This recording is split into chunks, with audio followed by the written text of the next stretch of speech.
Asante sana. Bana anaitwa Samani kutoka 96 Link. Hongera ilikuwa sio swala dogo. Asante sana. Itakuwa na kumbukumbu nzuri. Ndio. Hii kwa ajili moja kubwa tangu wa msanii WC. Sahi. Nataka kufahamu tukawa kwanza oil. Ili gari ni kwa ajili ya tour tu au tukimaliza gari inakuwa ni mamlaka? Kwa makabidhiano, kitu ambacho ndio maana nikasema ningependa nitoe shukrani nyingi sana kwa Kwanza Oil. Ile gari ni kwa ajili ya tour, lakini pia tukimaliza ni inakuwa mali yangu. Ndio uzuri na maana, kwa sababu Divoice Tour sio tu mwaka huu, ina maana inaenda tena mwakani na mwaka mwingine. Ina maana ni kitu ambacho tunakihitaji kwa mwaka huu na mwaka mwingine, ila tu sikodishi. Kwa hiyo kisha tu gari langu nitalipaki. Ila nashukuru sana kwa Kwanza Oil kwa uaminifu zaidi. Inshallah tukimaliza tour, kwa watu ambao hawatuamini, tutawaonesha pia likiwa halina stika na hati na nini, ile kadi ya gari ya. Kwa nitoa zako na mimi kingine utakuwa unatamani baadhi ya sehemu kurudisha kwa jamii. Sahi. Kwa sababu kuna mafuta hapa kwa ya kwanza umesema mama wanatilie. Ndio. Ndio.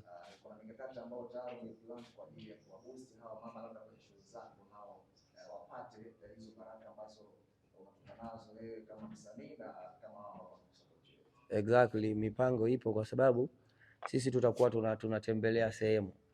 Inamaanisha sio tu Kwanza Oil kwamba watatoa tu mafuta tu, hapana, kutakuwa pia tuna nguo, sare zetu kwa watu wenye uhitaji ambao watakuwa wana mavazi, kwa tutawaachia.